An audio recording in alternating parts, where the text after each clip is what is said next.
Here's an inside scoop about how this entire crackdown was really planned. Let's tell you more about it. These are pan-India raids that were planned about 3 months ago. As Arunima said some time ago, that it was a very intricate, delicate task to ensure that the raids happen in a proper manner. All locations were verified. The targets were checked a week ago. And of course, the key thing here is to catch them by surprise. You have to make sure that all of this remains confidential. The government also monitored preparations of the raids very, very closely to ensure they get the documents they want, to ensure that there is no prior preparation that can be done before the raids. Teams to non-BJP states attached with the CRPF, because one doesn't know what kind of cooperation they will get from the state government. The NIA teams, including the DG in the control room since 12 a.m. to ensure that a lot of raids happen simultaneously. These are multiple location. Raid at one location can put the other location on some kind of an alert, so they had to be sure. You also had the Intelligence Bureau control room monitoring the direct operations, what exactly is happening on the ground. And these were small offices located in different districts, 100 locations and counting.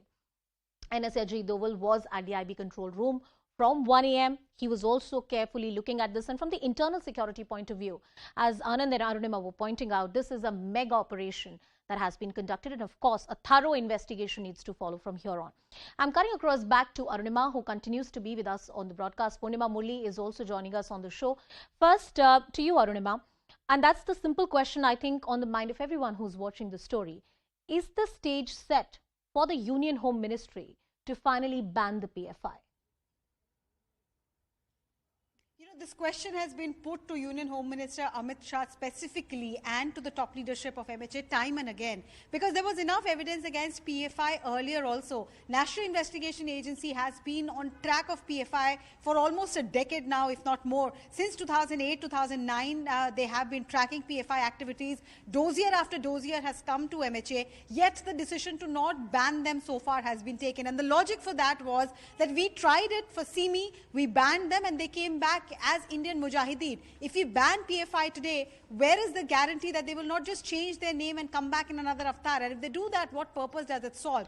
But now with this crackdown, the entire top leadership of PFI is in custody. Their chairperson, their district level coordinators, their zonal coordinators, they are all in custody. Of course, NIA will have to prove it in court of law if the evidence against them are good enough for conviction or not. But at this stage, whatever investigation details are brought up, it will be one more case to go ahead and push for PFI's ban. But like I said, one logic is that what purpose does a ban solve? So it's a tricky question for Ministry of Home Affairs to navigate through. And the most important part, Anusha, banning is just step one. Sure. They have the right to appeal in a tribunal after that, UAP a tribunal. So you do need enough evidence before you go ahead with that decision to ban. So maybe this investigation will provide them with that solid evidence if they decide to ban.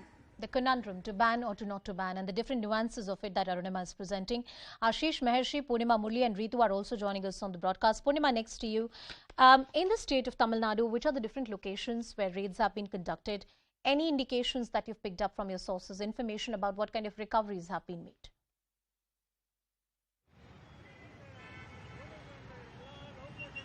Well, in Chennai, the PFI headquarters was raided. It started at 3:30 a.m., went on till about 8 a.m.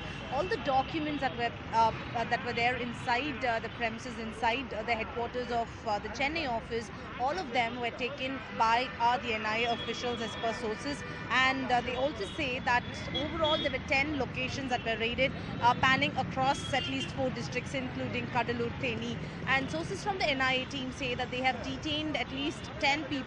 In Chennai, no one was detained, but in other districts, especially in Kadalur, Theni, all these districts, they have detained a few people.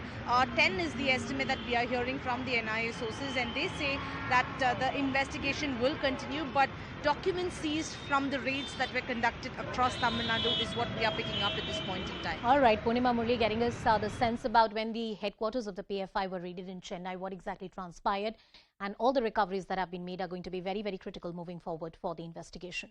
Let's tell you more about what is it that the searchers have revealed so far and what are the critical aspects in this investigation going forward. Well, deep-rooted conspiracy to cover up source of funds. Funds form a critical part of this entire alleged conspiracy. As Arunima said, financing is one important aspect that they're looking at. Money was transferred from abroad. There are expats who had sent the money to families and families who in turn had donated to PFI. the intent of these small amounts of money that was transferred or sent to PFI, that needs to be established by the agency, and that is why perhaps an enforcement directorate can play a very important role.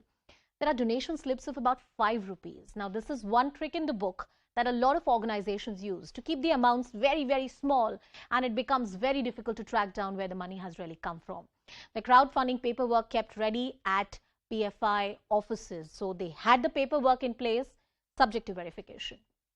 There's also an attempt to camouflage the real funding route. And as I was earlier saying, that you keep the amount so small, you wouldn't know where the money really has come from, because if it's a huge tranche of money, it becomes very easy to track it down.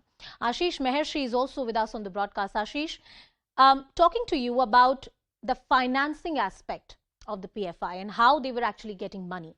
It forms the heart and soul of the matter. If you're able to track where the money was coming from, and if the agency can establish this was coming from sources which can be allegedly terror networks, or the funding is improper, you've got them by the collar. But to establish that, what kind of evidence will the agency really require? So, Anusha, Enforcement Directorate team, especially looking into the PFI matter, they have done real hard work. In fact, they have looked at almost the finances of almost 2,600 bank accounts, 600 individuals being covered. Now, during investigation, they found that the money was basically coming from various sources. It's not about one source, and there are various examples. To give you some example is that, you remember that in the case of Hathras, there was one Rauf Sharif who was arrested. Yeah. Now, if this man, when he was apprehended by the police and when the ED started investigating, they found that 1 crore rupees reached into his hands, into his bank account through a company which is based out of Oman. This was basically, there was a sham transaction for purchase of masks during the COVID times. But ultimately, it was found that a company which was basically providing these masks, it was owned by 2 Chinese individuals and 2 NRIs who are basically from Kerala. And ultimately, this money by Rauf Sharif was basically used for anti-India activities or anti-social activities in India. Yeah. Now, this is one example. But if you look at the larger picture, how the money was coming into India, there are 2 aspects. The first aspect is that the money was basically brought through Hawala channels. The money was first collected in countries like Oman, UAE, Qatar, Kuwait, Bahrain, Saudi Arabia. All these areas, money was collected. There are basically district executive committees. They used to collect money in cash, and that money was basically first brought to India through Hawala channels, infused into small amounts into various bank accounts, and through those bank accounts the money would finally land into PFI. So you're basically trying to show it's a genuine transaction by infusing small amounts of cash into bank accounts, and then further that money goes into the account of PFI as donations.